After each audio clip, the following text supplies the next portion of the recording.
understand what it means when they look like. What causes Ukuphahla to fail, Bagwet? Okay, so I'm gonna give you, it's five top reasons why Ukuphahla fails and how to actually overcome them. Number one, you're calling upon the incorrect surname, or rather, you are not acknowledging the correct surname and then moving on to speaking to the incorrect surname, right? Number two, it actually should have been number two here.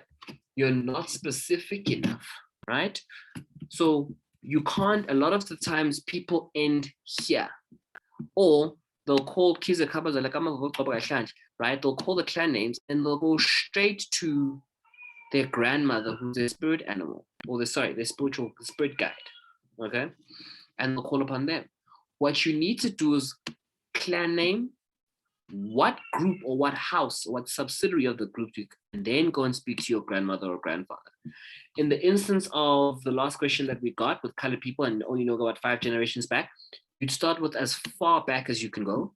Then you'd go back to the, generation 5, generation 6, generation 4, right? Generation 3, generation 2, generation 1, and then you say what you need to say. Okay, so so there we go. Very few people, guys, not specific enough. I cannot be, I'm very shocked at the fact that there are YouTube clips and threads of people being encouraged to be very general and not specific, right? It makes no sense to be specific, right? It's no different to just saying, let me send out a tweet on the timeline and hope for a response. If you want to increase the likelihood of response, you need to be specific, because when you're specific, you know that means you're accurate and that means you're serious about this. Someone who's just going to be like, whomever catches it, right? That's the vibe that it gives off, right? When you're just calling upon your clan names in general. But if you actually take the time to list them one after the other after they are born, because you want to get to that ancestor, you are tracing the lineage, right? And you are tracing the people that took place and the events that took place in order for you to arrive at that particular ancestor, which is your spiritual advocate, i.e. your grandmother or your grandfather, your aunt or your uncle, or whatever the case may be. Different choice of water. There are three other kinds of water that you can try instead of tap water. Seawater, water from a waterfall, spring water, and also holy water, right? Those are the 4 types of water that you can try if you're not getting the success that you need after trying tap water. Seawater, spring water, water from a waterfall, and holy water, okay? Sometimes your request requires an animal sacrifice, okay? Especially when you're going, sometimes what the request is of that magnitude that you need the spiritual energy of the sacrifice of an animal in order for you to get the answer that you need. In most instances, it would be a chicken. Sometimes you're making a request such, okay, I remember with my mom many years ago, the request was for her to be allowed to wear pants at the homestead, right? And my dad slaughtered a goat to make that request. He didn't just burn in people and make the request, but he slaughtered a goat. So sometimes the request requires a chicken, and sometimes the request requires a goat, right? So that's why I'm saying, look at the intention and ask yourself who, because the person that is going to give you the response here, the source of information, this person here, will determine whether or not you need a sacrifice.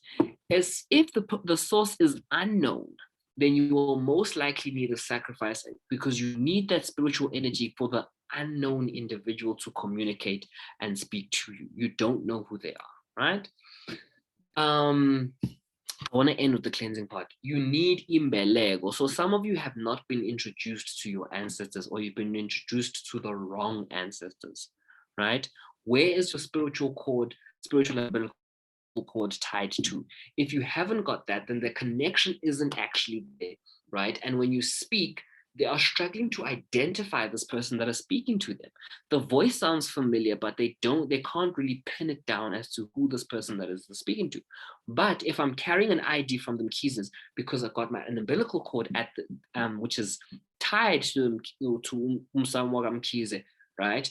Then they know, oh, it's Usiabwanga speaking. And then finally, you need a cleansing first, right? If you're a beginner in this, there's a lot of things that you're going to be exposed to from birth all the way till now. And all of those things can cause spiritual inhibitions, right? Going to funerals. I mean, I was in second year and I was playing with a cadaver. You know, there's a lot of dead people in that room. Having people pass away right next to you, abortions, miscarriages, whether yourself or whether being with someone who has had an abortion or miscarriage, you know, all of those things that you pick up as you go along the way, right? Some people trying to, you know, bewitch, all of those things, right? They can cause spiritual blocks. So sometimes before you begin with Pasha and finding out your family history and accepting of your gift, start with the 7-day spiritual cleanse, right? With seawater. Get some, how it works. You get seawater, maybe about 10 liters or so, enough for 7 days. You're going to run a normal bath. You're going to pour in maybe a liter and a half or so into the tub, right? Okay. And then whilst you are bathing, you are calling upon your ancestors and you are communicating with them and you're asking them to cleanse you. You're asking them to remove any spiritual impurities and you're asking them to remove any blockages that stop us from connecting and communicating with them. You're doing that for 7 days, right? Then you can maybe go on to this. So if you haven't, and if that doesn't work, then obviously I sell herbs and medicines. I sell one called Inteles, which is a mixture of herbs and medicines for you to steam and bath with. You can try that. And if that cleansing doesn't work, then maybe you need to go for a cleansing with an actual goat and an animal by the river. There's a question before I do the last slide. Can you pasha about a dream that you may have had as a child and still haunts you? Or maybe a dream that is still very vivid, even though it was months ago or even years ago, but you still remember as if it was yesterday. So since I haven't found my surname, can I put on hold Pasha until I found my correct surname and then Pasha on those dreams? I hope it makes sense. Okay, do this, right? Because it can't wait and it's gnawing at you, right? Call upon the surname that you have at the moment, but acknowledge the fact that you are aware that it's not the correct surname, right? You know that's not going to the correct surname. You're working towards fixing that. But for now, you are asking them to assist you with these particular dreams. And then you're going to ask them what you want to ask them, right? So whatever the situation is, guys, narrate that to the ancestors. Narrate that. Say, this is the situation, but I need help, right? I hope it makes sense.